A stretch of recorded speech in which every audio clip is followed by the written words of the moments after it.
America, and this is Uncle Sam with music and the truth until dawn. Right now, I got a few words for some of our brothers and sisters in the occupied zone. The chair is against the wall. The chair is against the wall. John has a long mustache. John has a long mustache. It's 12 o'clock, Americans, another day closer to victory. And for all of you out there on or behind the lines, this is your song.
Matt leaves this going in the background. Should I leave it going in the background?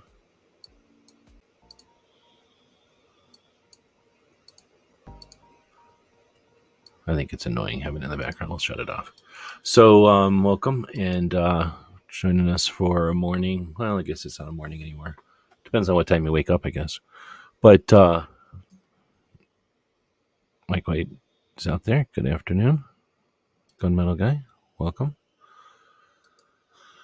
No, I'm not in Europe, but this is a morning show that got postponed today. So we're still calling it the morning show, even though it ain't the morning show. And this dog is still asleep. So he's exhausted like if it's the morning.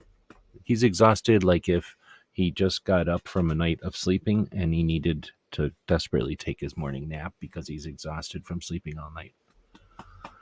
All right, with that being said, hopefully the mic is working and we can get out of this other stuff, and we'll start off with just a little exercises here. With somewhere in here we have a thing for our knives. Boom. We can start with this. We go live on Sunday mornings and chat about knives.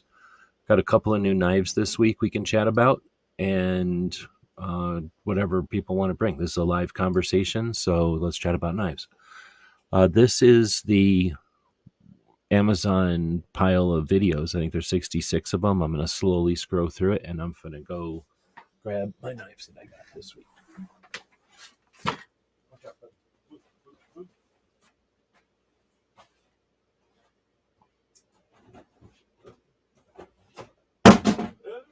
Things are falling down.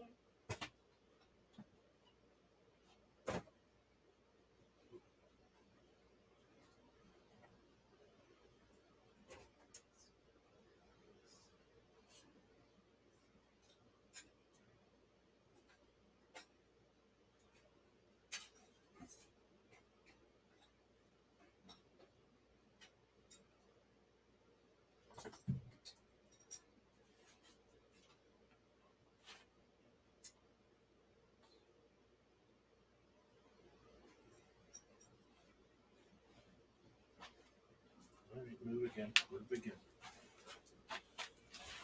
All right, we've got more than this, but these are the ones I could find. I put a couple of them away in different places, I think.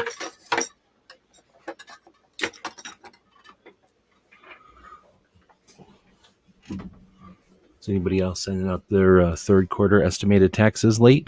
That's one of the reasons I was late today, working on that kind of garbage. All right, so again, if any of these videos give you any ideas, then if any of these videos give you any ideas, we can click on them and play them for sure. But that's a whole different bunch of different kind of knives out there. Let's flip back over to this screen. Come on. And we'll do a puppy knife review. Is that a thing? Is that something that people do? So, you know what I could do?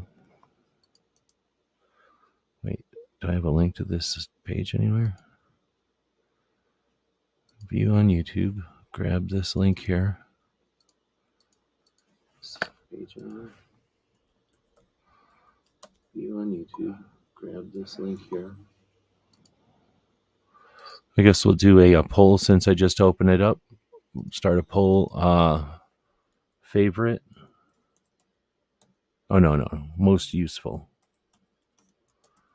Who cares? Favorites. Favorite's a personal preference. Most useful type of knife. Right? And it'll be between folding. What do you call just a sheath standard knife, or some kind of a specialty. Lots of specialty knives out there. So which are the most useful type of knife? I guess I'll put knife after each of these. Make it a little easier to read. Boom. Okay. And if there's another one, I should have put other probably, and then you can pick if there's another one. Civivi. Got this one in the mail from Civivi. I have to disclose that whenever you get something for free. So how do you get a free knife in the mail? How do you get a free knife in the mail from Civivi? Probably because when I went to SHOT Show, I did a whole bunch of Civivi videos, and then that got me on their radar. Because otherwise, I never approached Civivi or anything like that. I know Gizzard, and Gizzard's in tight with Civivi. So it's brushed aluminum and tip up. So the blade tip is up in your pocket. Can reverse to both sides, but not to this side. It's got a button on it. It's not a switchblade. The button is the lock. So it's got these little thingies. You can flip it open, right? If I hold the lock over there, or the clip, and I give it a little bit of momentum, I can get it to pop open. But my hands are old and creaky, and I hate knobs. I'm not a big fan of knobs. They wail on your fingertips. I guess if you got nails, some people wing them with their nails, but I got tender nails. I don't like to do that. It's buffering. Here, let me poke the internet connection over there. Is that helping?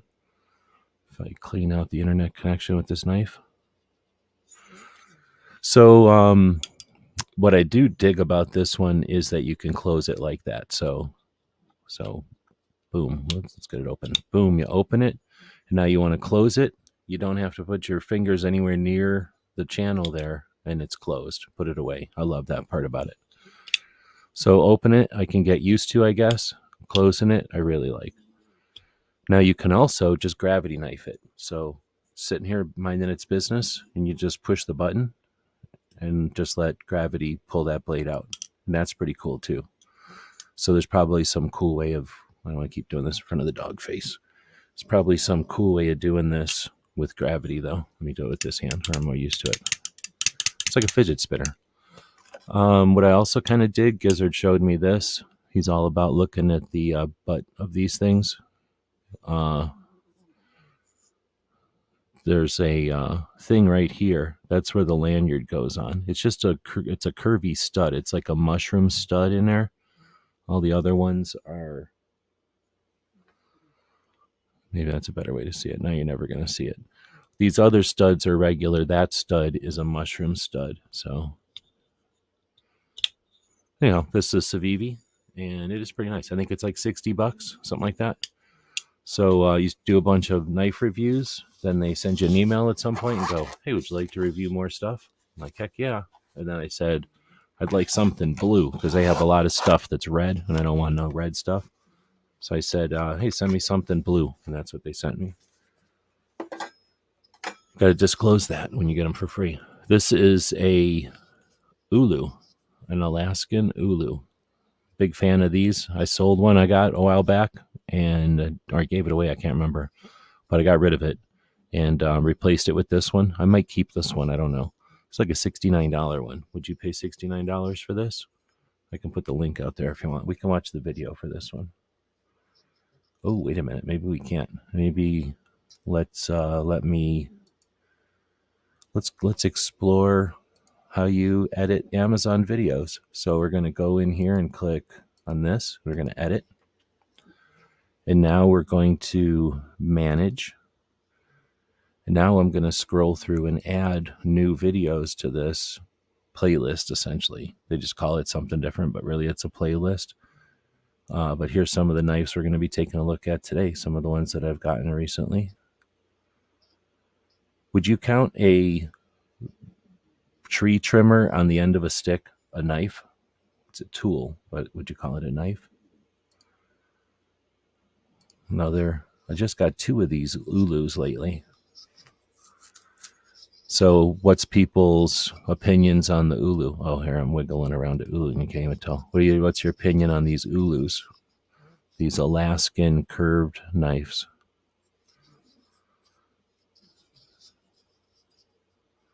For the second time, your poll is blank, really. What's everybody else is finding out about the poll over there? I can see it here, and it says folding knife, sheath knife, specialty knife. But let me know. I mean, I can't do nothing about it, but it could be a bad pipe or something.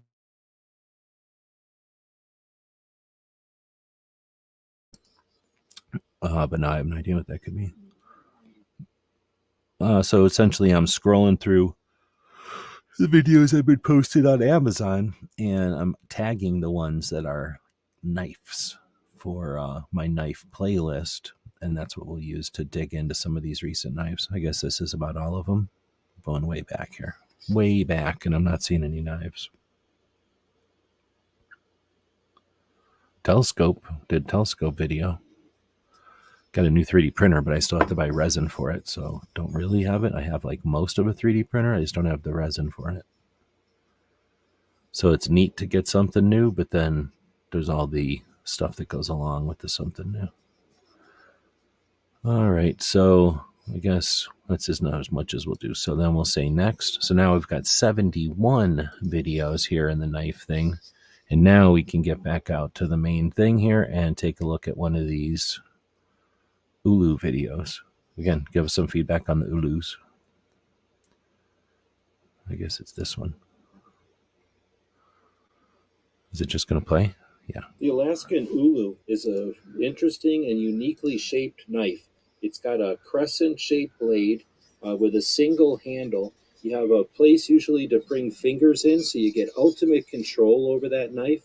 With this particular one, with the eagle engraved on it and the word Alaska, you've got a really good shape to the handle, which gives you ultimate control over the points if you're going to use it as a skinning knife.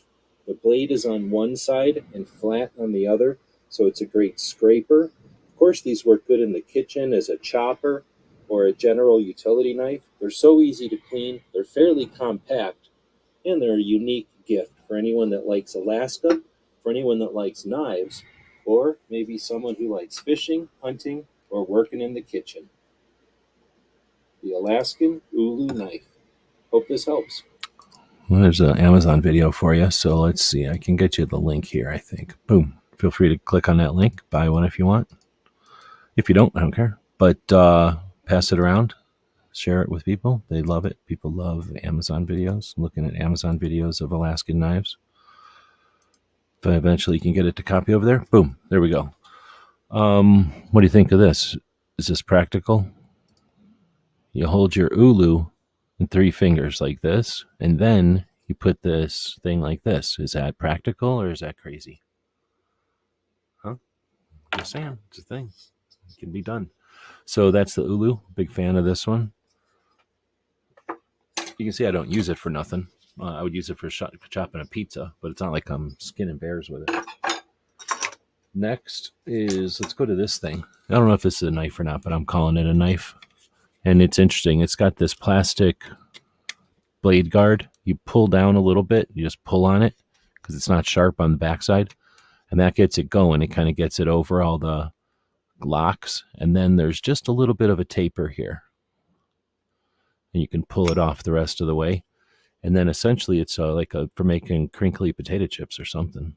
It's like a wiggly blade. This is sharp on this side. Kind of sharp. Sharp enough for potatoes and stuff. And I think it's just for smashing up or chopping up potatoes, and I don't know, probably smash lettuce with this pretty fast. Stuff like that. Chopped up some kind of beans or something. So it's like a food preparation thing that's like a cleaver and a ridge maker all in one.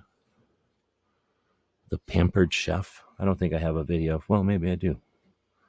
Nah, this one, I made a video for this, but it's way back. So we won't watch a video for this. But I think they're neat. I haven't used it camping or nothing. But a potato's got to taste better when it's all cut wiggly like that, right? Then in that same line, got a new cleaver. It's kind of a rip-off. Wait, is this the good one? Yeah, this is the rip-off. It says Perfection, German style right there. But then over here, it's like German style stainless, made in China. So it's Chinese. But it's got pretty good, for a cheap knife, it's got pretty good thickness. And it's got enough mass to it that it's heavy. So it was like not that expensive. Did I do a video of these? I think I did. So we'll take a look at that. Wait, did we? Yeah. We'll take a look at that video. I need to start doing it this way. Grab the link. Oops. Grab the link. And then watch the video. This is my favorite cleaver. This one is German styled, made in China, so it's economical. Look how thick it is, though.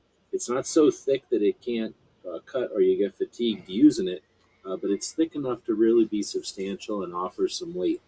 I like a little curved blade. I guess you're not watching anything really, huh? Easy to sharpen, and with the big hole here, makes it easy to hang. Is it ever going to happen? Come on, man. There we go. We'll try this again. Wow, this thing is goofy. There we go. This is my favorite cleaver. This one is German styled, made in China, so it's economical. Look how thick it is, though. It's not so thick that it can't cut or you get fatigued using it, but it's thick enough to really be substantial and offer some weight. I like a little bit of a curved blade, but overall straight, easy to sharpen, and with the big hole here, makes it easy to hang, which I'd rather do than have it in a butcher block or in a drawer. This way, everything stays clean and no need to worry about the edge. So, hope that helps. I hope I didn't get too technical in that video, but yeah, essentially what we just looked at. And then what else we got over here? Got this one. I don't know if I got a video of this one anywhere near the top. Let's see where we got videos in here. Does it do the videos by when? They must be when I add them. And have I ever added this one? No, they're not in order. Yeah, they're in order when I added them, not in order of what they are. I don't know if I've ever put this one up there. So we'll go back to the regular video. Does anybody have these? What do you think of these? There's different kinds. This is another style of these. They're usually very inexpensive. They're usually just a step above razor blades in cost. These wooden handles are pretty decent. They remind me of French knives. And then these rubber handles are just super strong. Like I prefer the rubber handles for sure. I think they last longer too. I don't think they're full tang. They probably only go in about this far, but with this pretty heavy rubber, that's all it needs to do to be an effective tool. So if anybody ever use these things, you know what these are for. But you can kind of see how great this would be, or useful this could be around a camp or something, or for whittling. They're usually like 440 steel or something, nothing fancy, just a steel that holds an edge and can be resharpened. But it loses its edge and has to be resharpened. Yep, that's what we call them too, carpet knives. So I imagine they're just for installing carpets. You know, you kind of get the carpet up to the edge and then cut through it with this, and it'll cut pretty much any carpet I've ever dealt with. I've also used them on vinyl floors and things, you know, different kind of other flooring things. All right, well, so we're here to chat about knives. So again, I kind of threw some stuff out there to get us started, showing you off some of the stuff that I've collected this week. Wasn't anything that I was looking for. It was just good prices. For me, if I see a knife at a good price, I'll buy it. I don't care. I mean, when I say good price, under $5. So I'm going to go back through the thing. I don't know if the poll is working for you there yet. Puppy breakfast? Yep. He doesn't. No, he did eat breakfast. That's probably why he's sleeping. I did feed him. Forgot this is an odd numbered day, so he gets fed. Oh no! Hold on. Dang it! I fed him extra. He only gets fed on odd number days. Well, it's no big deal if you feed him twice or 2 days in a row, and then don't feed him for 2 days until it all evens out. He'll just be real hungry in 3 days. All right, so we'll go over to the poll, I guess, and check it out.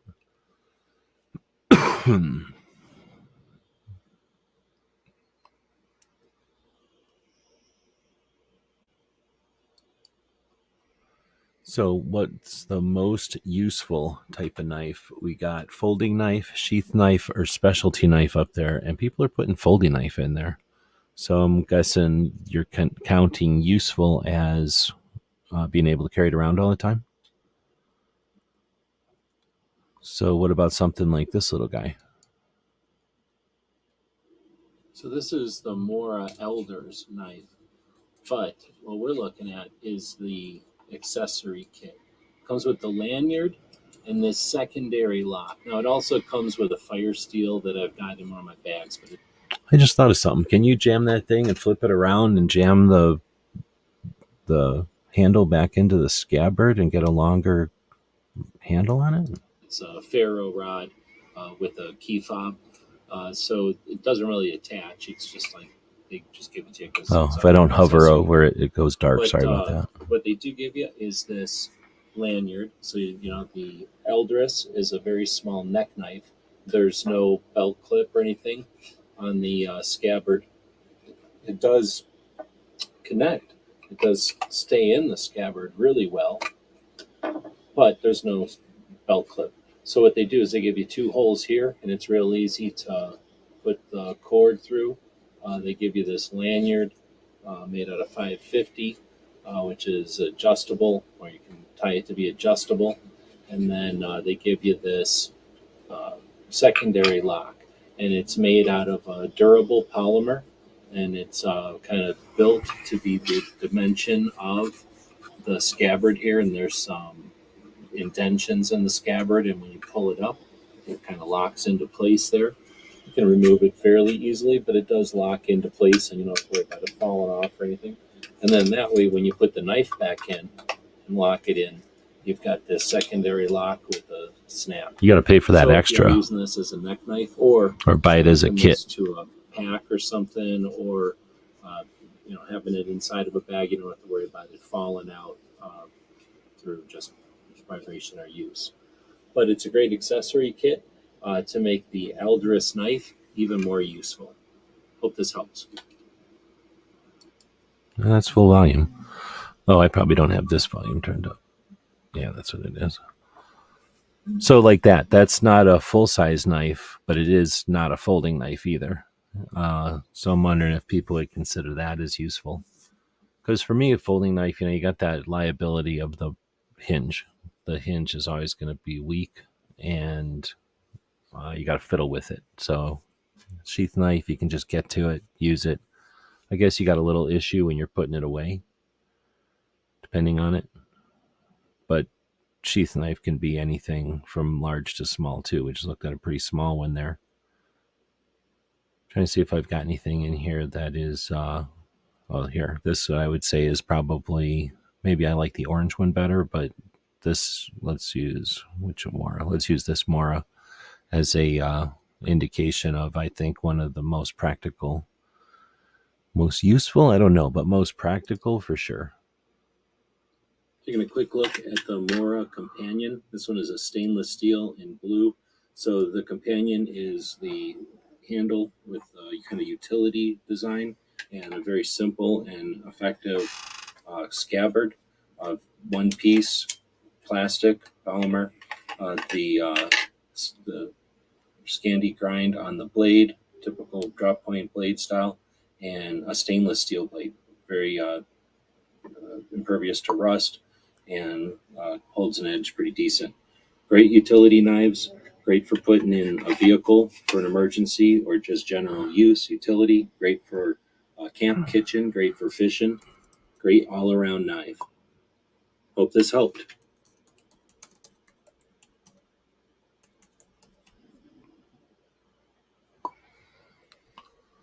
Looks like Clover's headed back. I think he's like 5-hour drive or something like that.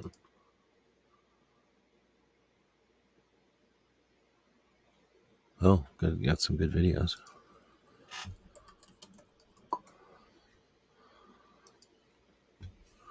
So I think these are super useful. The blades are, I mean, they got to be some of the strongest, like most pliable of blades that I've come across.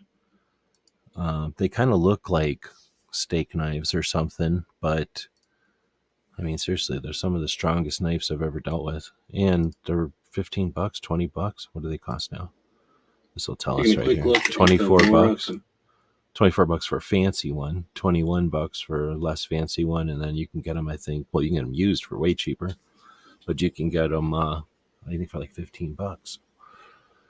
So Gunmetal is saying, I prefer fixed blades because they cut down on Band-Aid costs. Well, that's a good point. Can really cause some damage with some of these flippers.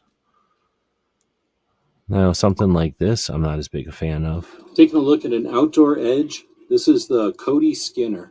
So I guess now they call it the Wild Skin. They've changed names on it. This will be a long-term review. Had this one for quite a while. It's a great size. I really like the grip. It's a super sharp blade, essentially like a surgical blade. You've got a nice sharp hook there and a nice...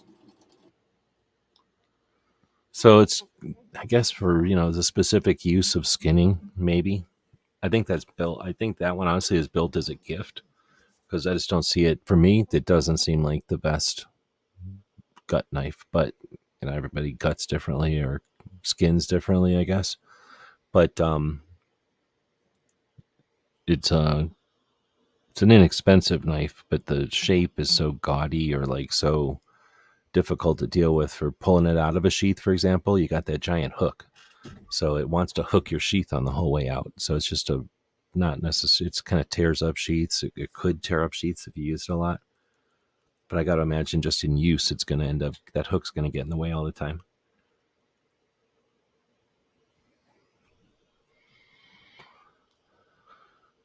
Gut hooks, any alternative uses? Well, of course, for cutting string ropes, they're essentially like a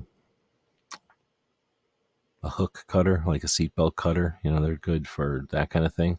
They're pretty easy to sharpen. People are scared of them, but just a round file, a couple of round files, I guess, and a couple of round stones, and you can sharpen them kind of easy, actually. And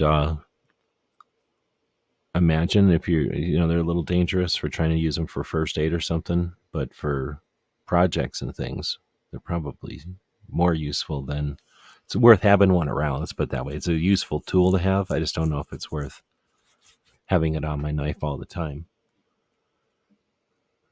and it's probably the kind of feature that I would put on the low end if I had to measure everything or weigh everything or something, put everything on a sliding scale. It would be on the end of, it's probably as much of a nuisance as it is a benefit. And since you hardly ever use the benefit of it, unless you're using it for that specific situation, then, I'd almost not want it on my, I would definitely not want it on my blade. It would be a negative. The positives wouldn't override its negatives.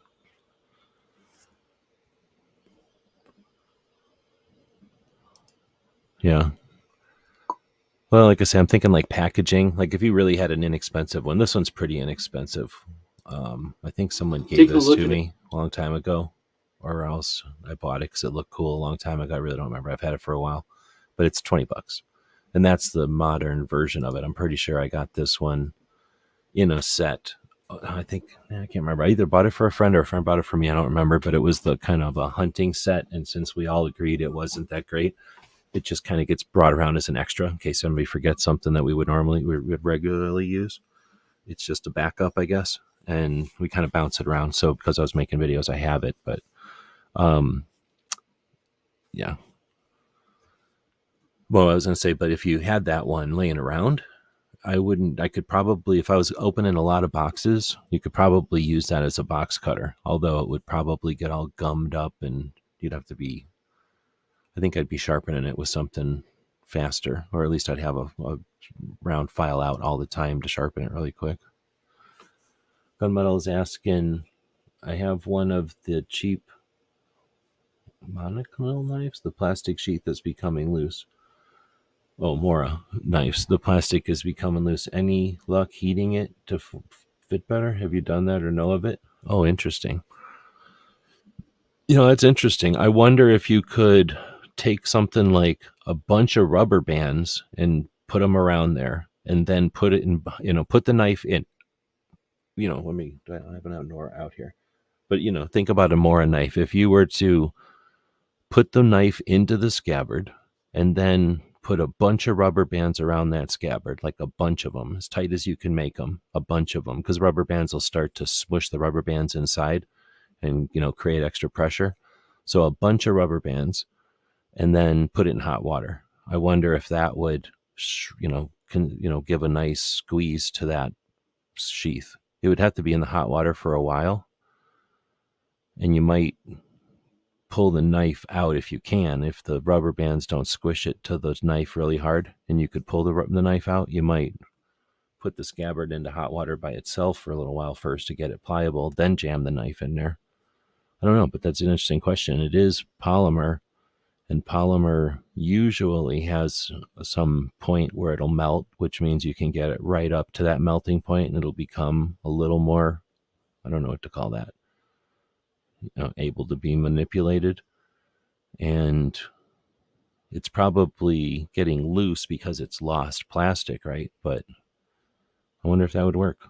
The other thing is these things cost $20, so you could probably contact Mora and let them know what happened, and I'll bet you a replacement scabbard is excuse me, either really cheap or they would just send you one. I'm not saying they would, but I definitely wouldn't be surprised if a company said, oh, there's something that makes our product less desirable for you, like either here's a new one or here's the new replacement part, because it can't cost them nothing to send you it's just shipping. Whatever shipping costs is what it costs them to send you another one.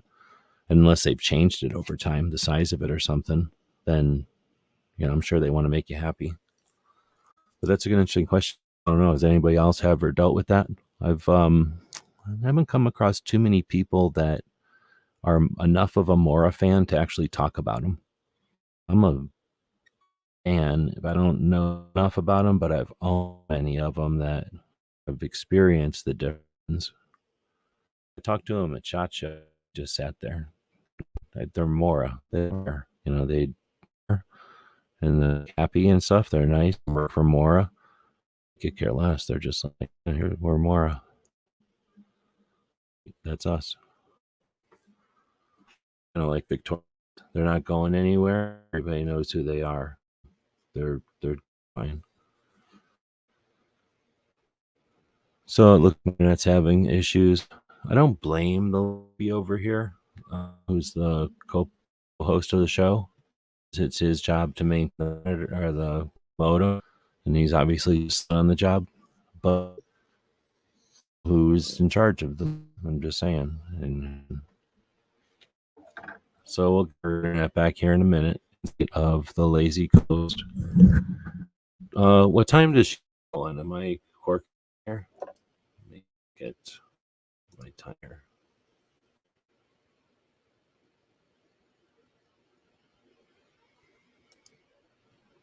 I don't care about quirking some people, but I don't want to quirk she fires. She got a show set up already?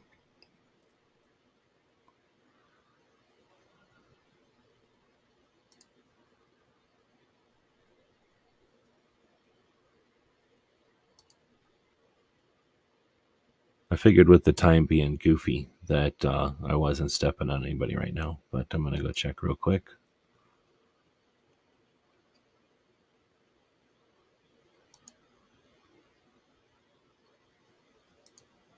And eventually my internet will catch up. Doesn't look like she has anything scheduled as of right now. So we'll keep that on the radar, though. So we're about 36 minutes in. I'm going to go back and take a look at some of the other comments that are coming in. If you got any want to be part of the show, feel free to comment.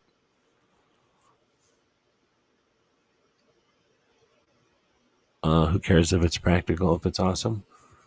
That's a good point, I guess. You do end up with a bunch of stuff if you just buy everything that's awesome, because there's a lot of awesome stuff out there. I've been watching tools too much, I guess, on Instagram. So they feed me even more and more tool videos. And I don't need to watch that stuff because I will buy a tool even if I hardly need it.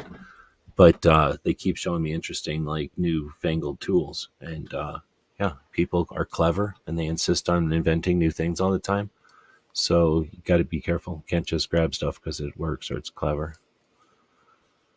So I try to go with stuff that is useful. Wait, is useful the right word? Useful instead of practical? Because everything can be practical. But if it isn't going to be useful for you, then it's just a practical thing that's taken up space. Does that make sense? So, although I don't practice that. I only practice that after a lifetime of not practicing that. So I do have a bunch of stuff. I have a bunch of old stuff that's of no use or very little use. And I try not to continue to buy stuff. Oh, there's the ulu that I got rid of that had the whatever kind of antler, caribou antler. And now all the ones I have wood. So I'm kind of thinking I should have kept the caribou antler one. Would you have kept a caribou antler ulu, or would you prefer a wood-handled ulu? Oh, I guess I do have this one too, which is technically different. It's more like a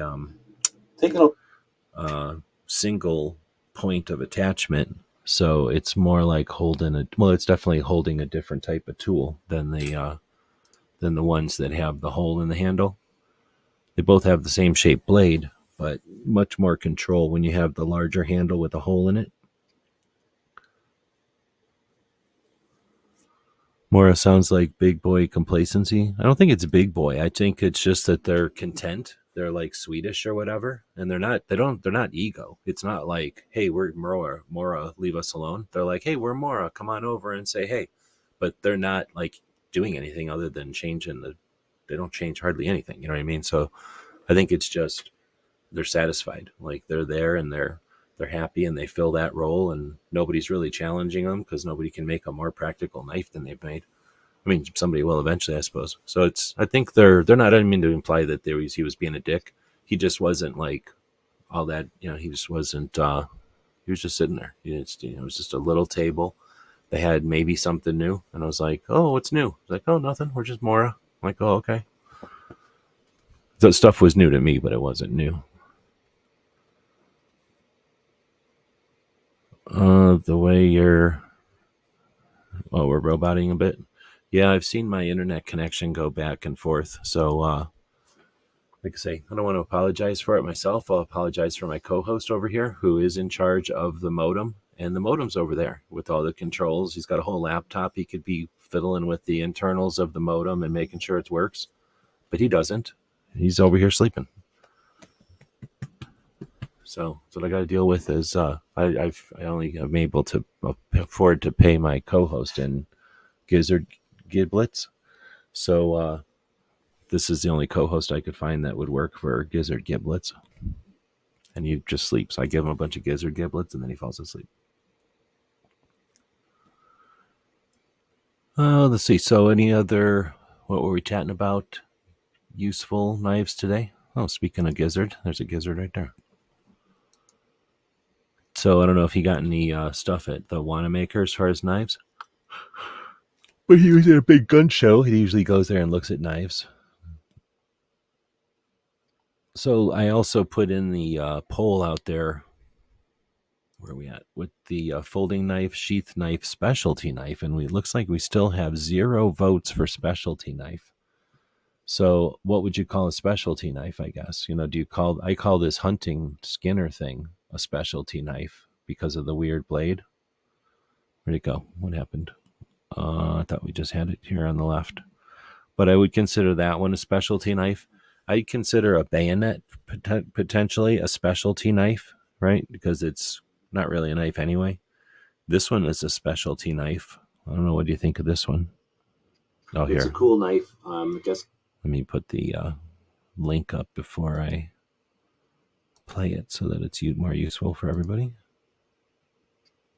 It's a cool knife. I'm guessing it's for sailing or something. It's got this really big marlin spike or some kind of a spike on here. It's a little bit curved. And I don't know if it's for leather work or for, I think it's for knots or something on a boat. It's got a real strong, useful lanyard attachment there. As you can see, that spike was locked open. It's got a bit of a flat here, potentially as a screwdriver. If I can get this blade open, you can see it's really stiff. Well, here's the regular blade. It'll lock into place, and it's a nice shape. It says it's made by Cormaca, whatever that means, and flat blade, hollow ground, nice and sharp. I haven't used it. It's strong. It's not a lock that I'm aware of. It's just whatever that's called, where you have to break the lock to get it to close. There it goes. That's just a super strong spring, and it's so strong I'm going to need something to open this. Yeah, I had to get this started with a screwdriver, and then this locks into place, and it's some kind of a crazy tool for jabbing or doing something. I don't know what Maybe that's it's for for. Horses. I don't know. So you probably jam that into a horse to make it run faster. Springs are. Pretty sure that's what it's for. And I don't know. Probably use it more if my fingernails were more like a screwdriver.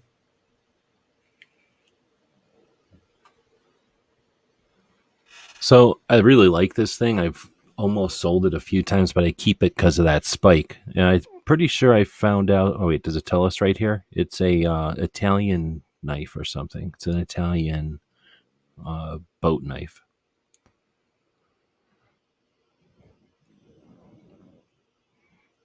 So $25. Would you buy that one for $25? If you do, buy it on that link over there.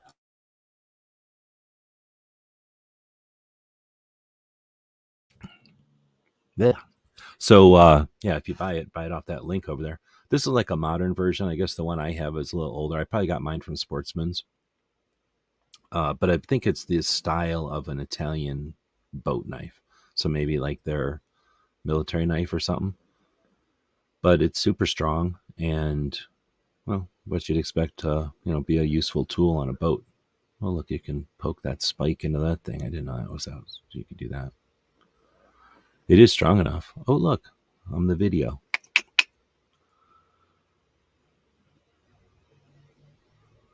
Pretty neat. It looks like they have a couple of different versions of it, though. I don't like this wood version, but it does have an interesting tool there. I wonder if that's a knife, like a nail puller. And I guess now that I think about it, I do remember some of them have this other little part of a tool there. I don't think mine does. Anyway, so that's another, I would call that a, what do they call it? A specialty knife. Would you call the ulu a specialty knife? I think I would too. A fillet knife, I would call a specialty knife. I like having them around because if you're going to cut a fish, you need it. I don't know. You don't need it, but it's so much nicer with a fillet knife. Does anybody have any preferences on the fillet knives? I've got a few rubber handle ones, but I grew up with these. I don't know what they are. Swedish, probably, or Finlandish, Scandinavian. Wait, whatever. Nordic knives, where they've got some kind of floating handle and essentially a giant razor blade. You can sharpen it, but it's very, very thin, so it's super flexible. I guess that's all fillet knives, but they got that wood handle, so I'm kind of used to that wood handle. I thought at first it might have been a horseshoe cleaner, but a horseshoe, it'd be a much bigger piece, I think. Unless it's for tiny horses, it would have been a much bigger tool. So I'm not going to get too much into fillet knives. I'm assuming people know that, what a fillet knife is. Now, this one is interesting. You can get this one at your local hardware store, or grab it off of this link, off of this video. And feel free to grab it there. This one is a tool/knife. You can take a look at the Milwaukee duct knife. So this is kind of interesting. It's made by Milwaukee Tool Company. The scabbard holds the knife in by the belt clips. You can just push the belt clip out, push it away from your body, in other words, and it's going to come out. It's a dual-sided, so you've got a really nice, aggressive serrations on one side, and then you've got a nice, clean, sharp edge on the other, which is essentially razor sharp. So this way, if you're cutting ductwork, you can both cut and slice. In one tool, easy to sharpen and pretty thick, nice and strong. The grip is pretty wide and decent to hold on to. It's made out of a rubber stretched over or molded over plastic, and you've got a big area there for a lanyard, which I imagine would be pretty handy if you're using this up in the air. The scabbard is nice and strong. It's made out of a good solid polymer. The belt clip or the tool belt clip is all one piece, so there's nothing to fall apart or break there. And again, you'd remove it from the scabbard with that kind of a push there. Really like this knife. Great value. Hope this helps. Right, that thing's pretty wicked. It's a double-bladed dagger, and let's go see what that thing costs. What do you think that costs? What would you pay for a double-sided dagger knife like that? Oh, it's a little bit more than it used to be. It used to be like $20. Now it's $30. Here's one for $15. And now what that thing it comes with a different kind of scabbard, a regular old nylon scabbard, but look at that handle shape. Come on, man. That's the same kind of thing, a double edged dagger, one side fully serrated. Duct knife. These have a ball bearing in them, and I forgot what the ball bearing's for. Maybe the video will tell us. Oh, it's Malco. I'm a big fan of Malco.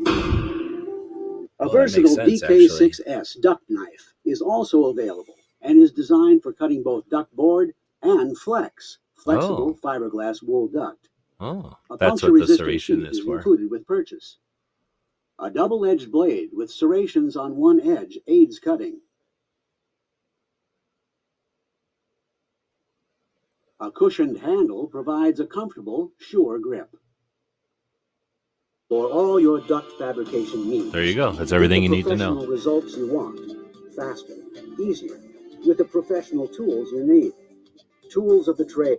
Malco, the tools of the trade that you need. Let's go down and look at what their suggested videos are from Malco. Mine, nice. Clover, hell, Clover's horking in on my sector. Son of a bitch. But what else they got from Malco?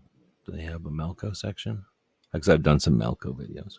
But anyway, that thing is a pretty handy $15 one. $15. So, wait, does he got a Malco? Is that what he did a video of? Let me go back to this. This one is this one, but then I clicked on, where'd that Malco go?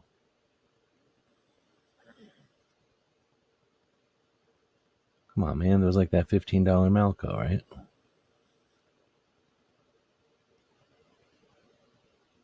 Oh, they mess with me. You know why? Because they're going to just show different stuff.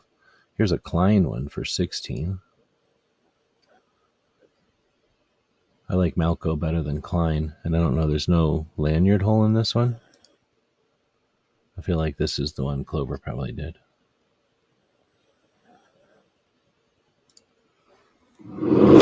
Yep. Well, let's do this. Boom. Now here is a knife, or some might call it a tool from... Of course it's a tool. Come on, man. It's in the tool section of Amazon. It's a tool. But where's that Malco? What do you think of these? I was thinking about buying one of these one time, but then I didn't. So it's a big wide knife, and then they got all these measurements on it, and it's for jabbing into the dirt to either get rid of weeds or, you know, like plant something. And I guess it's like, I don't know how long my knife is. I need a bunch of measurements on it. I don't know what half of 6 inches is. There's no way I can estimate half of 6 inches or whatever. So they put a bunch of measurements on there, but it's also kind of like a shovel. See how you can see in this picture, it's kind of bent a little bit like a shovel because it's thin.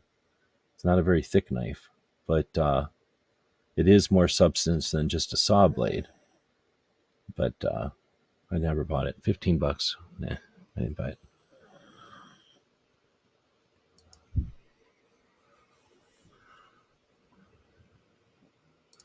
Who's the lady that had the TV show with that knife? The Prairie something? Frontier Woman? There might have been Frontier Woman or something like that. Those I got from Ed's Manifesto. I don't know if I ever did an Amazon video for those because I never thought about it. I was looking for that Klein though. Dang it. I'm going to have to go back and find that Klein. Or not the Klein, the Mako or whatever. But the Pioneer Woman, she probably is on. Yeah, see, look, Pioneer Woman. And then those were I don't think they were steak knives. I think they were just a small, like I don't think they were for the table. I think they were for the kitchen. They were just a small knife for the kitchen. They don't have her. They have them at Kmart or at Walmart, so that's probably why they don't have them on Amazon. But this is what they look like in their packaging. So Ed's Manifesto, they do a deal where they do a bunch of knife classes, and one of the things they'll do is get a pig, a whole entire pig, and they hang it up on some chains, and then they'll do a bunch of different techniques and stabs and cuts and slices and shit. So it's one thing to cut cabbage, and it's another thing to cut some avocado. But if you're trying to decide which defensive knife to buy, like which get off of me knife to buy, people go to this class and they're able to wail on a pig, and after a while it becomes, you know, sliced up. But at the beginning it's very similar to the reality, right? I'll just leave it like that. And when you jab something into a chunk of meat and it gets hit on bone, like in reality, blades are going to break, blades are going to get stuck and then break, and then blades are going to chip and break. That's pretty much what happens.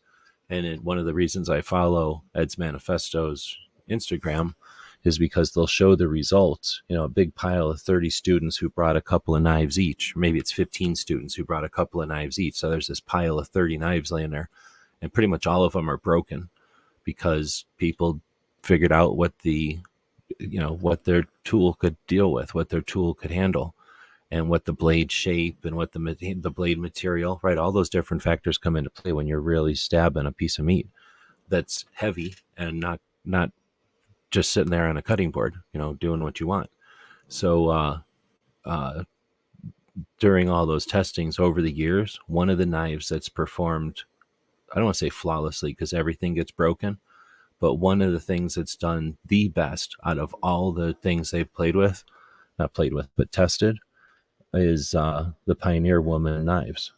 And trying to find the one the specific one that you're talking about. I think it's a little bigger than this other one, but I can't see. They sell them at Walmart, so they're not going to have them on here. But it's a little bigger than this, I think. But it's essentially this. And it's just they use a really good steel. And it's essentially this knife, right? They use a really good steel. It's a blade shape that's efficient. It might be this. It might be this because it's what they cost, like 10. I can't remember if they're 10 or $20. It might be this. Were they $20? I can't remember. But they make them in like 5 handle colors, and one of the handle colors was roses. And Ed's Manifesto, he's from Mexico, so he really liked the rose pattern. Well, it turns out they only do so many of each pattern and send so many out randomly to Walmart's. So when Ed's Manifesto made a demand for the rose one, and whatever women or whoever people wanted the rose ones, like they were gone. You can't find a rose one anywhere. And then the flower ones are really hard to find. You can find the other colors, but that's just more of a random because all the rest of them are like red or blue or white or maybe different colors. But the roses are impossible to find, and the flower ones are super hard to find. So I buy the flower ones whenever I can find them. I felt like they were $9 and I was able to sell them for $20 on eBay. But at the time you could buy them for $10 and or $7. I think they were $7. So I might be looking at the wrong one, but I am looking at the right one. I think they just used to be $7, but everything's gone up, I guess. But they used to be able to buy them for like $7 or $9 and then sell them on eBay for $18. And I just did that. Whenever I found a flower one, I would buy it and sell it on eBay. And then I guess I gave some away to people too. But it's nothing special. It's just a little knife, but for the kitchen. And the flowers rub off. I have the flower one, and it didn't take very long actually for the flowers to rub off. They're kind of on there just with a cheap process. But the knife itself, yeah, it's a pretty decent knife. I use the cleaver version all the time. It's not my favorite cleaver or nothing, but it's because it's kind of big. It's this. Yeah, it's kind of a goofy cleaver. It's like a steak knife or a chef's knife where they cut the tip off. So it's not really a cleaver. It's just like the back end of a chef's knife. But I don't have a chef's knife right now. And I got this one cheap somewhere. Anyway, that's the Pioneer knives. They are not specialty knives, I don't think. They're just kitchen knives. But how low pro can you get? Do you want to be walking around with this, which people are going to go, oh, okay, it's a tool. It's from Milwaukee, but you're not doing ductwork right now, guy. You're walking around. Or do you want to walk around with, something like, I don't know, some regular, maybe one of these knives would be maybe another way to go. Taking a quick look at the more. But I was going to say, having just a steak knife in your pocket, you just carry a fork with you. And you just say, yeah, I was eating lunch and I'm not throwing away my fancy knife and my fork, so I'm going home with them. Like you just have a fork along with your knife and no one's ever going to give you much grief that you got your steak knife with you. I was eating lunch and I'm taking my stuff home. Like I don't throw away my fork and knife every time I eat. I'm not a savage and I'm not rich. I take it home, right? So it's sort of like when you have a baseball bat in your car. You throw a glove in there and nobody's going to give you any shit for carrying around a baseball bat. Let's see. Woods is saying that he's cut everything and it's still sharp for years. Yeah. And if I had that little one, well, actually, I do have a couple of little ones probably still on a hook somewhere to give away whenever I get the tactical quiz back running again, which I hope to do next year, for sure, after SHOT Show. I'm going to hopefully get some actual sponsors for the tactical quiz so it can be a thing and not just be a side note, when I get to it. Then we'll let all that stuff out because I've been hoarding it for the prizes for the tactical quiz. Let's see, what else would be considered a specialty? I still haven't changed anyone over to a specialty knife. Folding knives are still winning in the poll over here by a factor of 1 billion. Sheath knives only have a vote or two, and then specialty knives are voteless. Essentially voteless. For anybody that's monitoring, if I put a little piece of paper in front of his mouth, he is still breathing. You can see the wind coming out of him. Actually, there's no wind coming out of this end, but if you want to monitor if he's still around, if he's still breathing, you can monitor the wind coming out of that end of him. You can see by the amount of how that paper's moving, how much that paper. He's like, "What are you talking? Don't tell people about how much I'm farting." But this dog's still alive. I woke him up. Turns out all I got to do is wiggle a piece of paper on his butt, and he wakes up. Okay, so again, welcome everybody. We're talking knives. That's what we talk about. Not Mr. Knives, but we're talking about knives on Sundays. Trying to get this conversation going and see where it goes. I think a chef would choose specialty knife.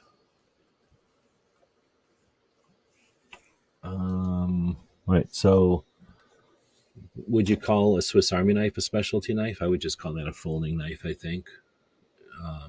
Even some of the fancier ones, I think a bayonet is a specialty, and I can't think of them being useful for pretty much anything. One that is also a specialty knife, but is not useful for anything, it's hardly worth mentioning, is one of these Italian curved knives that I discovered one day, just minding my business. I found one of these for sale. I grabbed it, and now I buy them every time I see them. I see them all the time now. I have like 4. But they're awesome for cutting pizza like that. And it just makes you feel better when you're cutting a pizza with an Italian knife.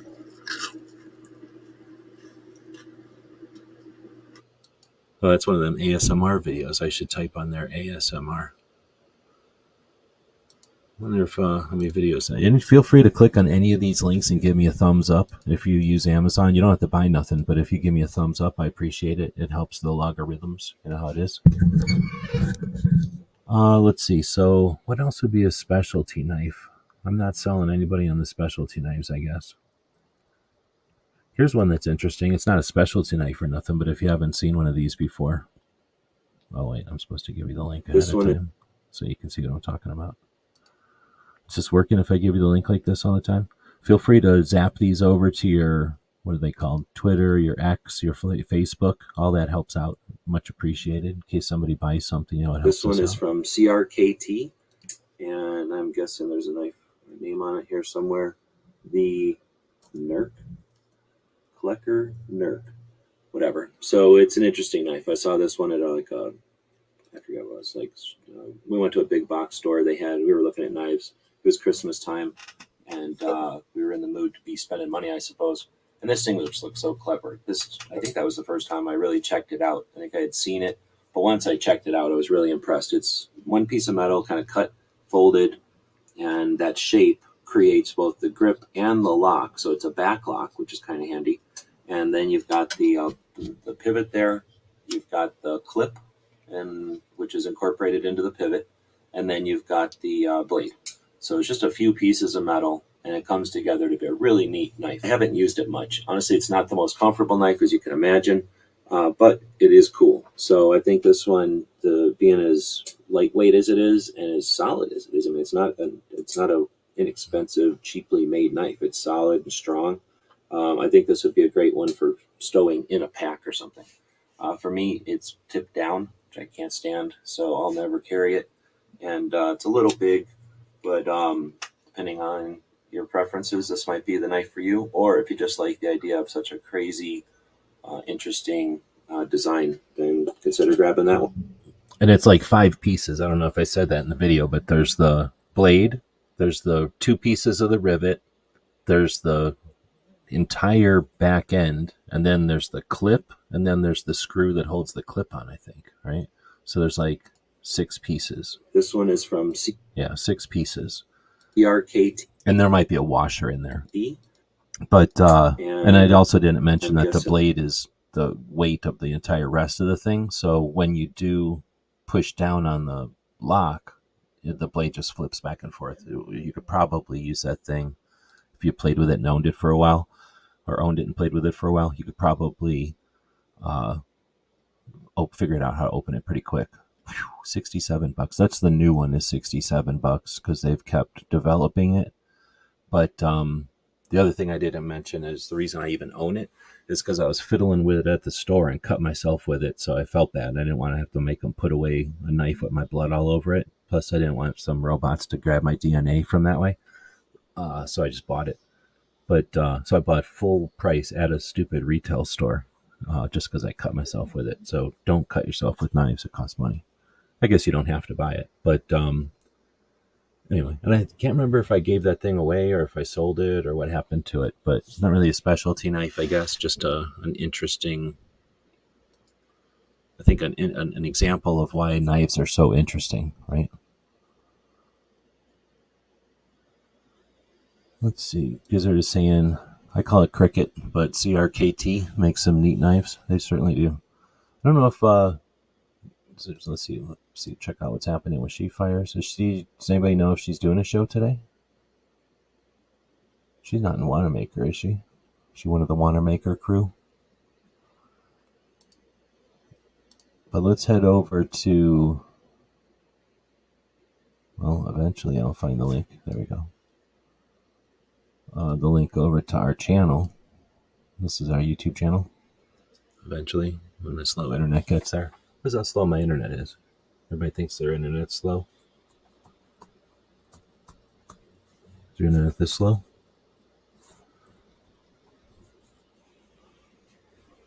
This guy's supposed to be manning the monitoring the modem. And then if we go to, maybe just go to videos. How come there's not a search on the main page? That's weird. Wait, how come I'm not finding a search here either? Why isn't it letting me search? There we go. CRKT. I think I have a whole playlist for them. At least I wouldn't be surprised. Our friends, a long time ago now, our friends were, I forgot how it went. They became a distributor for, no, not a distributor, but like a marketing rep for CRKT. So they had these 2 rolls, essentially of the entire product line. Here's one of the videos. Oh, it's an old, look how old it is. It's squished.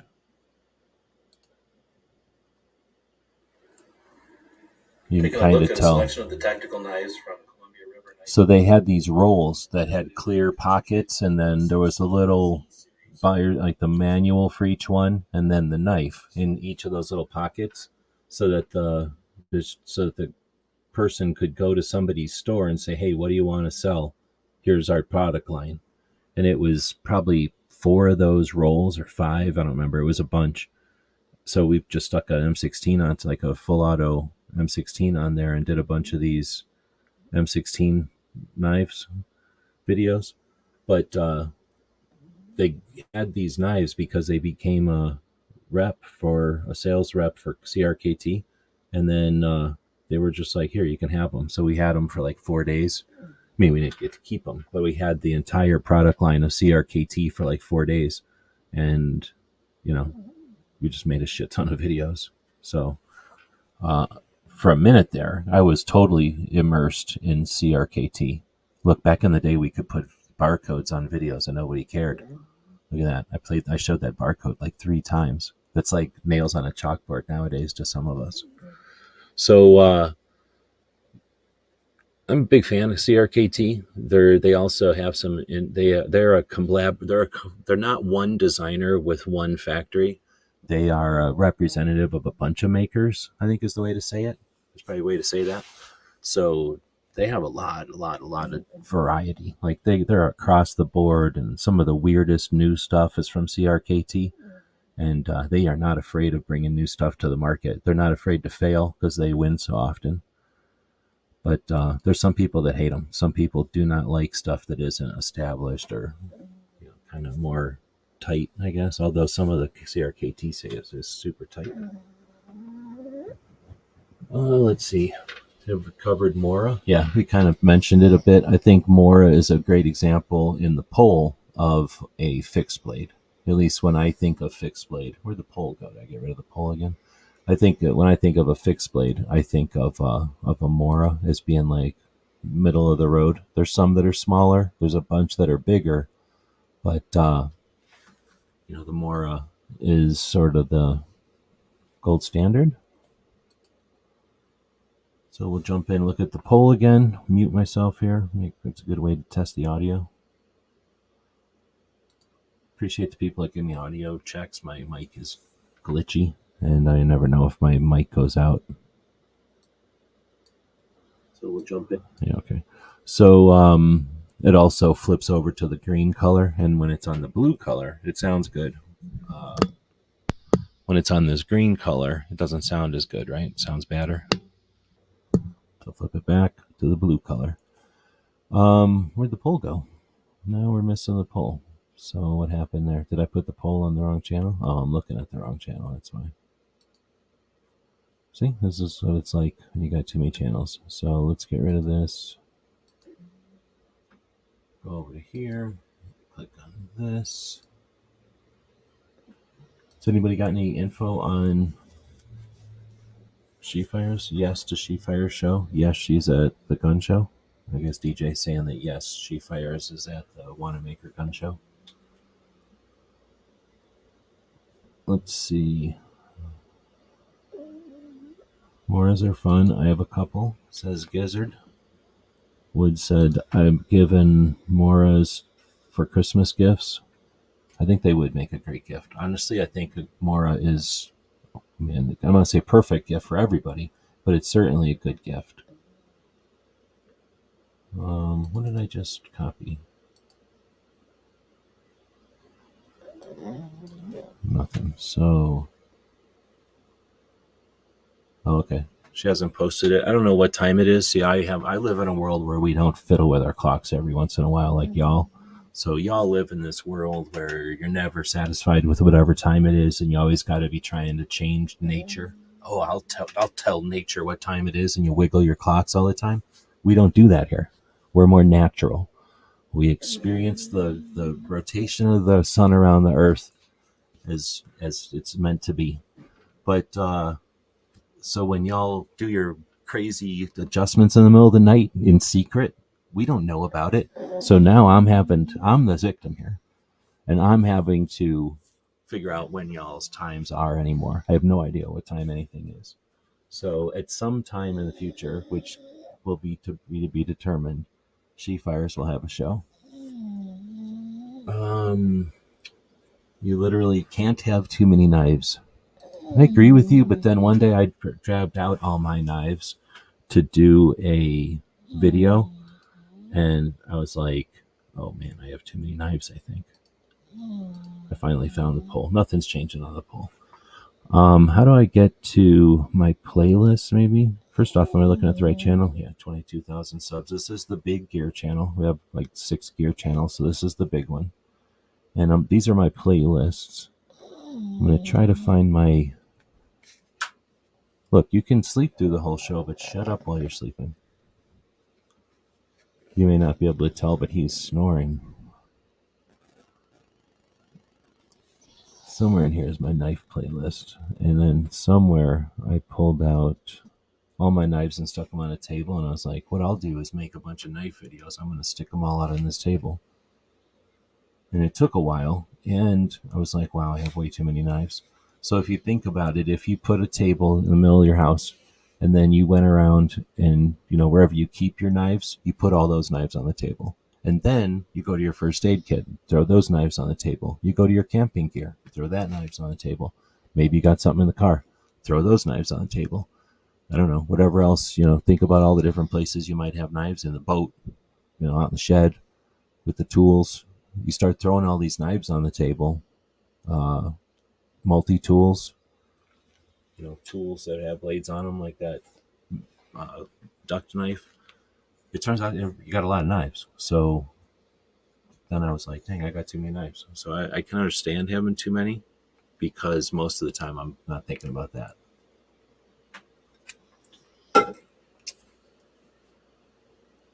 Oh, I'm corking Eye on the Target right now. Oh, I'm clicking on the wrong screen. Hold on.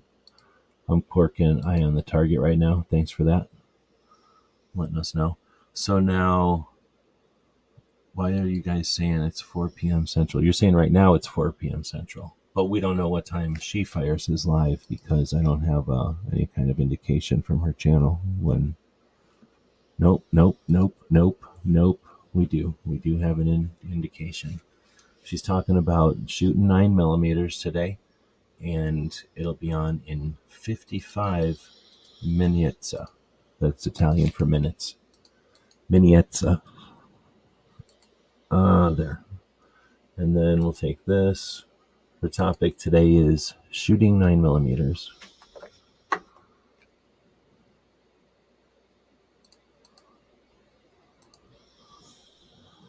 Yeah, thanks. I'm putting the link in eventually there. Now we have a link in there, but I'm also going to take that link. Here's a little something. Here's a little trick that a lot of people are scared and will refuse to show you. This is the video that we're all watching right now, or you're all watching and me and the dog are looking at. You click on this where it says edit.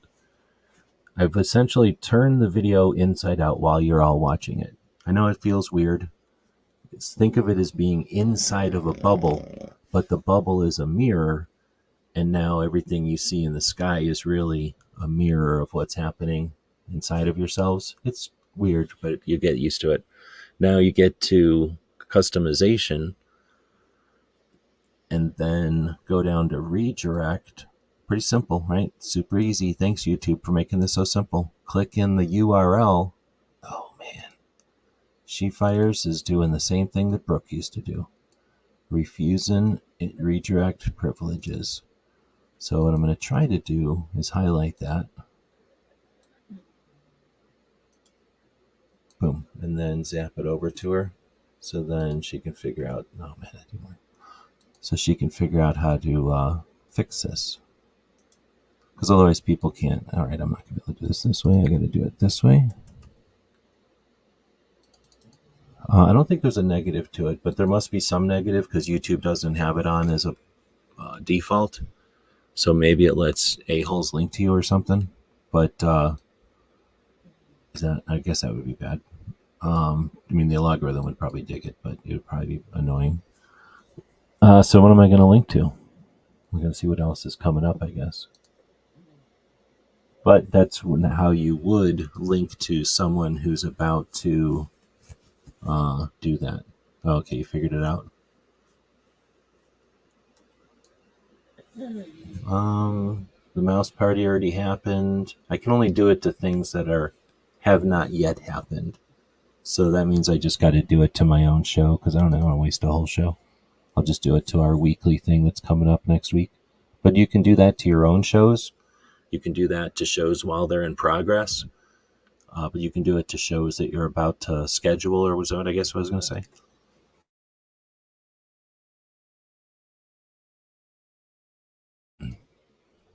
I had to cough there. So I should have brought some actual something to drink with before I started this show. I'm sitting here with an empty cup and I've looked at it like 30 times. That's why I'm dying.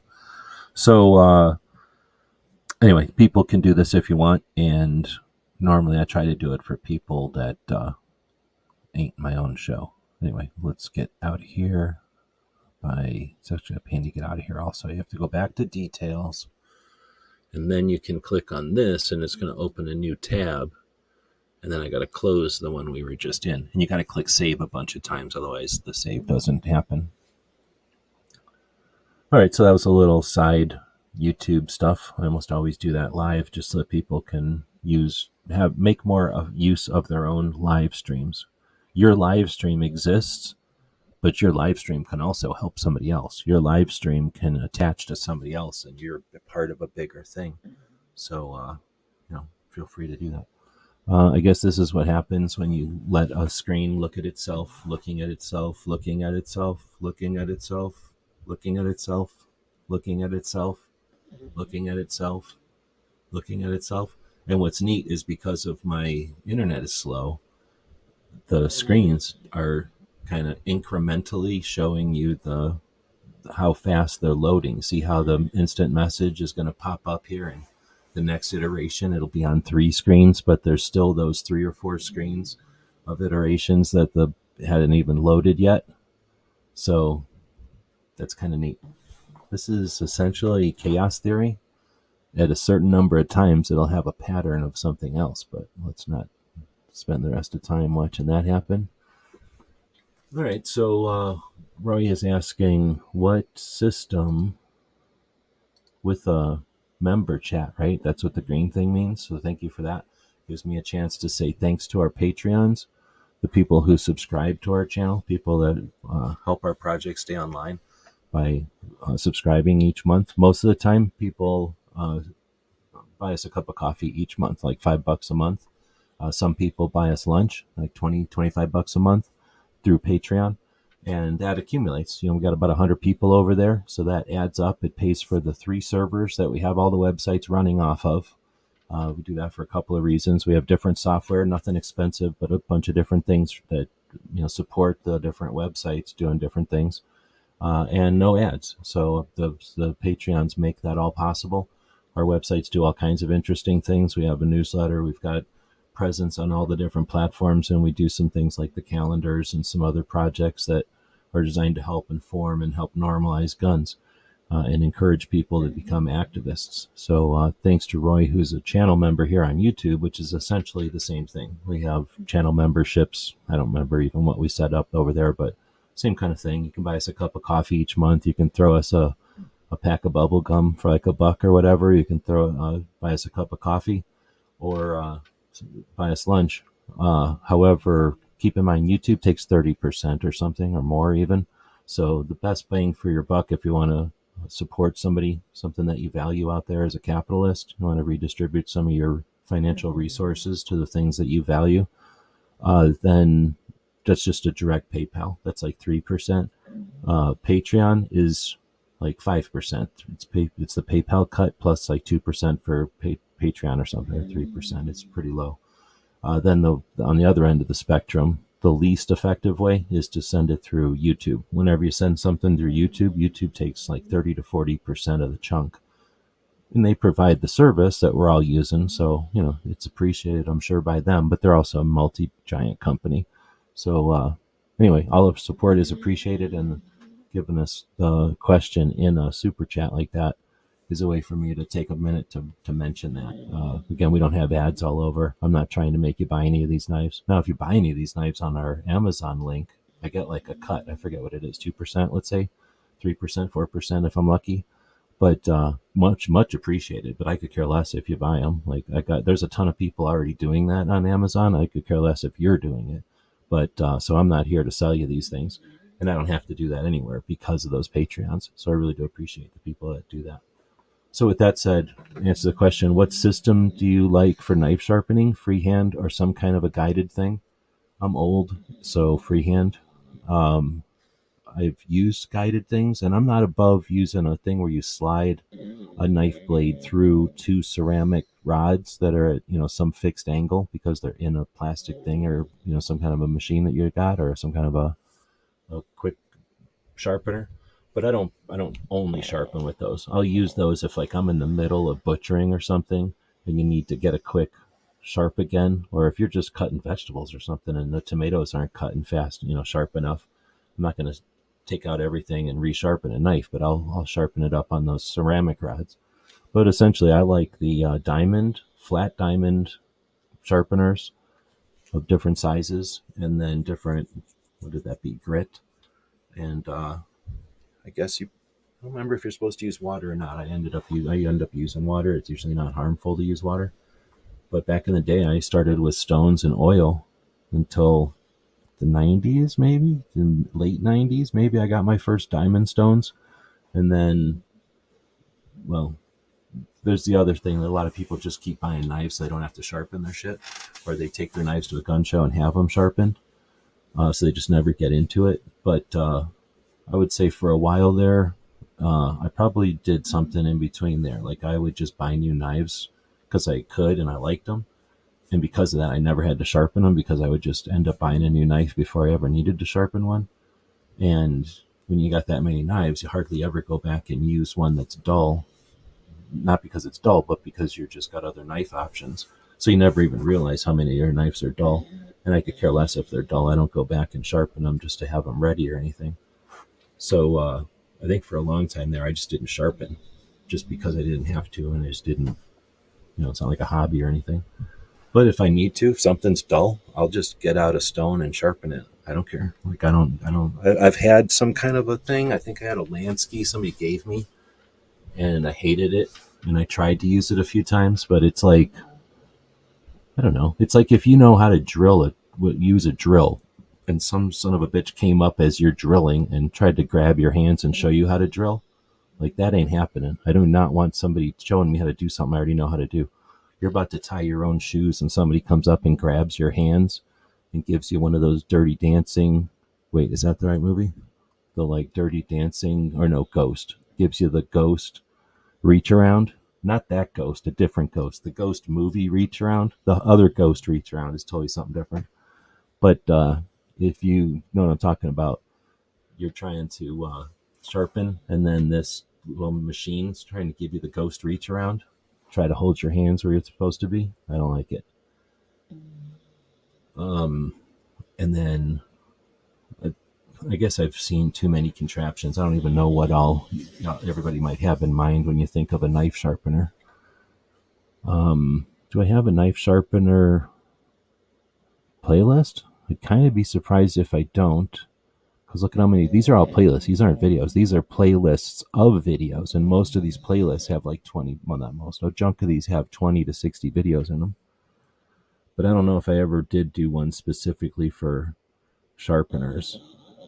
Usually if I need them for putting it on like a website or something, I'll make a playlist and then pull off things like sharpeners. We did a knife of the day thing for 35 days. I might have had a sharpener in there.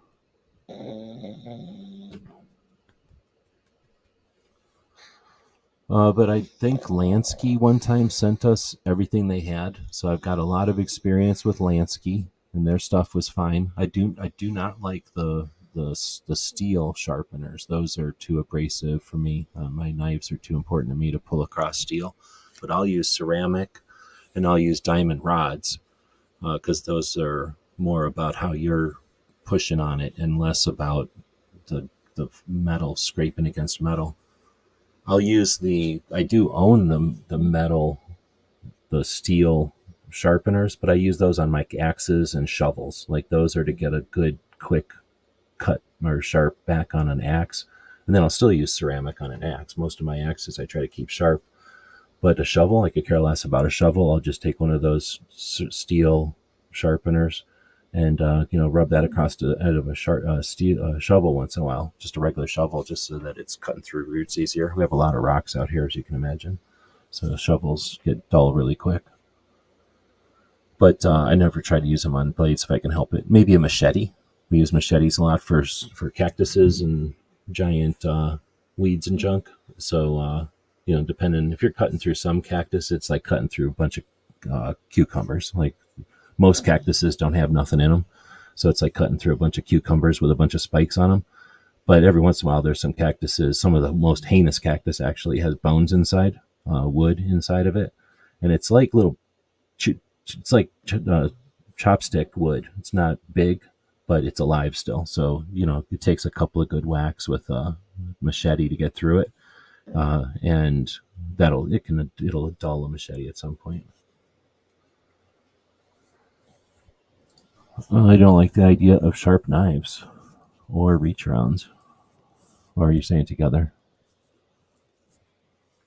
It's the movie Ghost. How is Whoopi Goldberg doing something with and then how it is Whoopi Goldberg is making a pot on a pottery wheel, and then Debbie Moore comes around behind her as a ghost and takes her hands and shows her how to use the pottery wheel. Very romantic scene, if I remember correctly. And that's the ghost reach around I'm talking about, where somebody tries to take your hands from behind and force you to do what they want you to do when you're already trying to pottery wheel your own pot.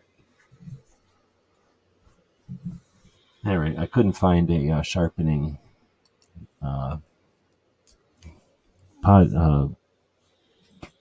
playlist, but I'm sure I have a couple of sharpening things in here. This one is kind of a two thing. It's for the kitchen, and I'm sad for all the knives that get yanked across the steel on here. Oh, hold on. I like the sharpener though. It's clever. I don't know if they sell it anymore. I'm going to give you the link anyway, but I think it's out of production. It's a pretty clever knife sharpener by Kuhn. and Swiss made. It's nice because of the form factor. A lot of these with a safety handle are nice because they're safe, but they're so large that they take up a lot of space in the drawer, or you got to hang them or something. So this thing, I keep it in a drawer. It's got rubber feet on it, which are nice when you're using it, but also for storage, it just keeps its spot in the drawer. So the way you use it is you pop the sharpeners out from the handle like this, and now you've got a strong handle. You can push down on these four rubber feet. You can push down on the counter, and then you've got lines here that tell you which way to go. So with the serrated sharpener, you're going to only want to pull in one direction. But with the ceramic stones, which are very nice on your blade, you can go in either direction. So I've got a, scoot dude out of the way a little bit here. I've got a Hey, Pioneer Woman knife here. That's that Pioneer Woman knife I was talking about. Without smacking it on the table. You're pulling it through, and those stones are spinning inside. If you smash it on marble right after you pull it through the sharpener, that's not good for it. That dulls it. I would not recommend doing that. So it's giving it a sharpening, and it's moving the stones around, so you're not just creating flats. Let's get some paper out here. We probably should have done it before, but pretty decent. Pretty nice knife, but gets a nice sharp edge on it. Let's go with this serrated. It's kind of got junk on it. It's not doing super good, right? You can cut, but let's run it through this serrated a few times. It's horrible. You don't have to do these forever. Yeah, it's hard to say. It's definitely got a nice new edge on it, though. So it can do both serrated and standard. It uses ceramics so that it doesn't wear out the sharpener itself. And when you're all done, you can wash it off. It's all just plastic and stone. When you're all done, put it away in a drawer, and it stays ready till next time. $56. Would you pay $56 for that? If you do pay $56, use that link. But that seems like a lot for $56. I got it used, and I didn't pay $56 for it. So then I think I had another one in here that I like less. I do like that one because of those spinning ceramic sharpener sides, and for just whipping the steak knife thing through there, the chef's knife through it, because I don't really, that's a $20 chef's knife. I could care less if it, wears it down over my lifespan, compared to something else. Like I'm okay with those ceramics.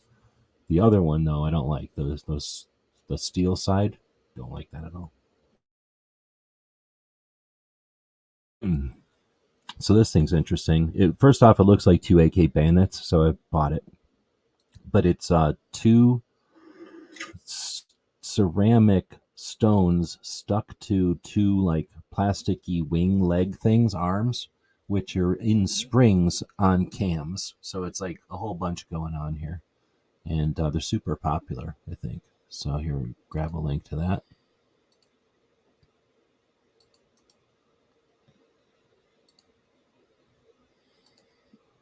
I don't even know what to call it. It's got a couple of different brand names. This is a Bavarian Edge knife sharpener. It's pretty easy to use, pretty effective. It's got a nice solid base. There's some instructions down here if you forget how a couple of ways to use it.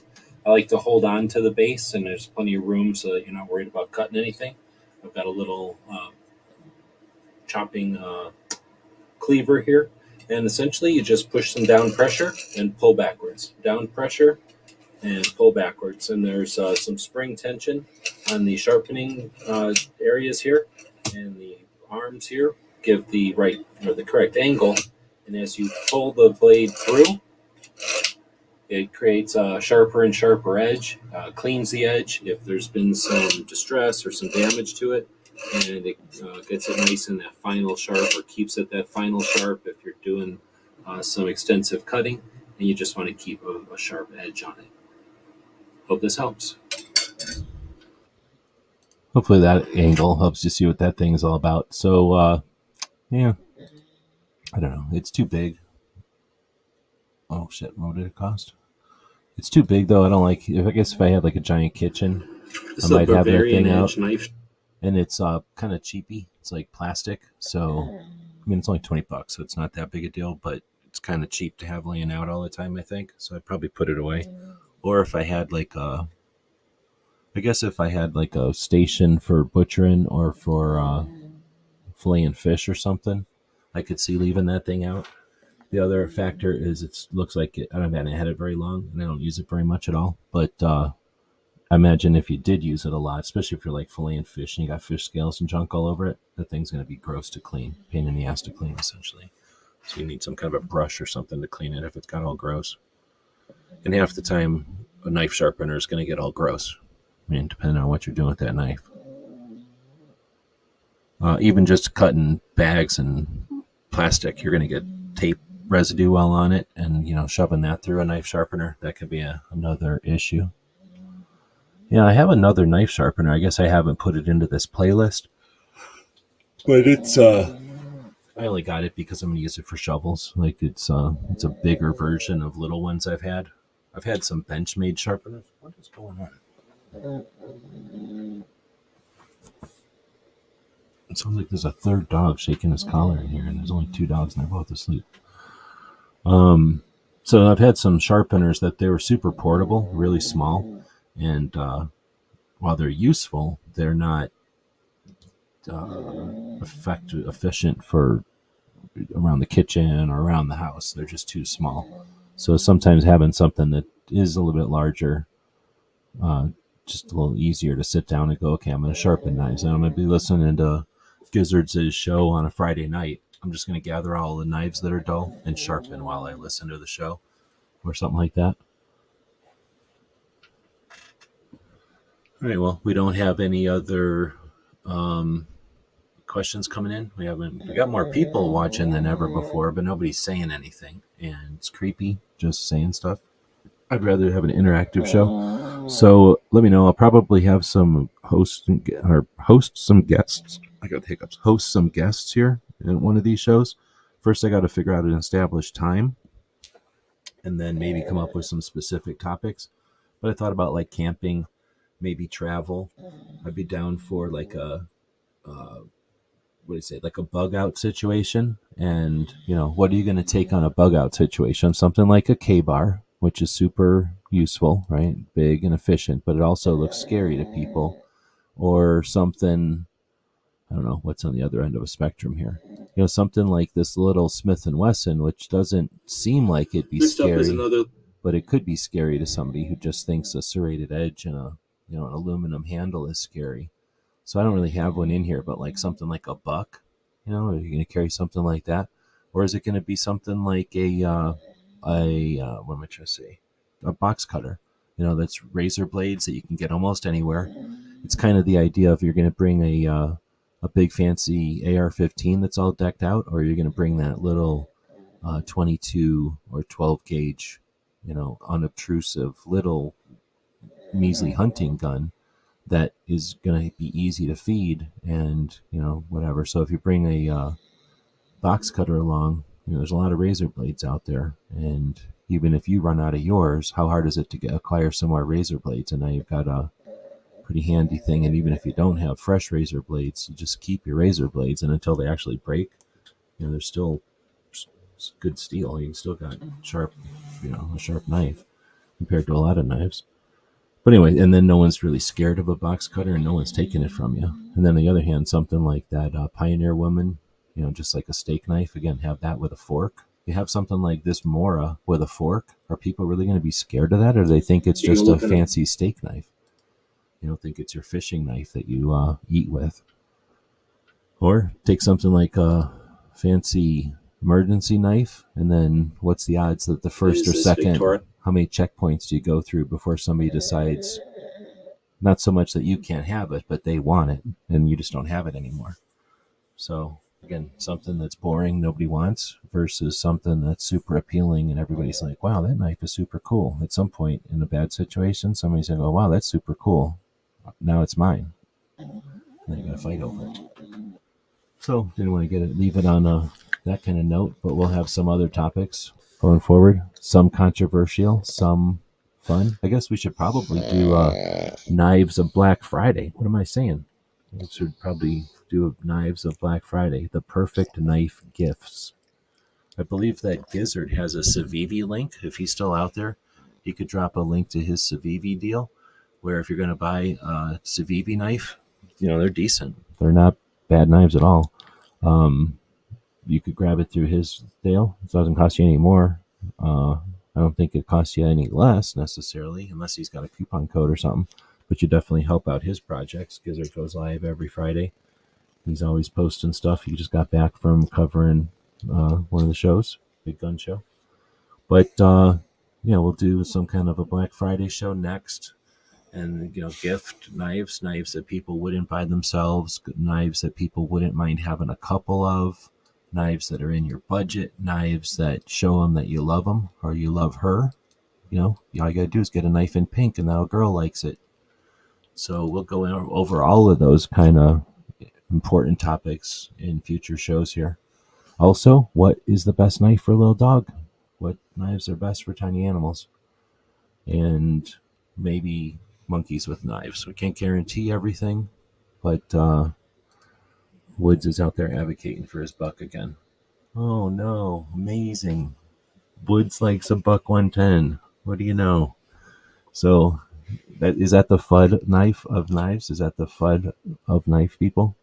To get a buck 110? If a buck 110 is the 12 gauge shotgun of knives, what's the 9mm of knives? Is it this French fragile twirly-do knife? Okay, we're taking a look at the Opinel number 2. This is definitely the smallest little Opinel knife. That's maybe some other caliber. I would think. Do I have it in here? No, I don't even have it in here because they don't have it on Amazon probably.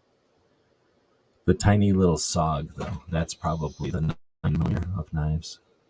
But that's the kind of topic we can have in the future. Let's just say we can have that topic in the future. Gas station knives, nice. All right, well, so we're going to end this. I'm going to recommend you head out to check out She Fires. She's got a chat every Sunday that's worth listening to. She goes live and hosts a conversation each week on a different topic related to firearms and gun ownership. And we may have something coming up later tonight. We have an interview with Jeff Knox tomorrow, so check that out in the evening, or it's probably sometime in the evening. I'm going to leave it up to the guests what time they want to do the show.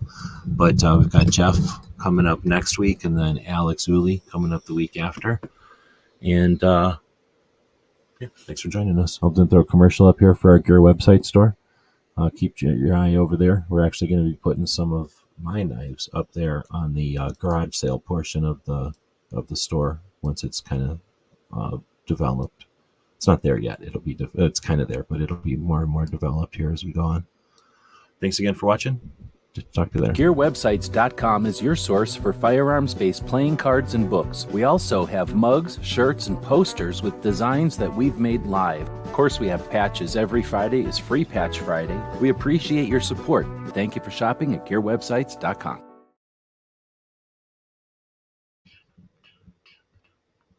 Now it's time for this dog to get up and do something. Get some work done today. Hey, you gonna get some work done today? Huh? Let's get to it. Let's get on it. That yard ain't gonna clean up itself.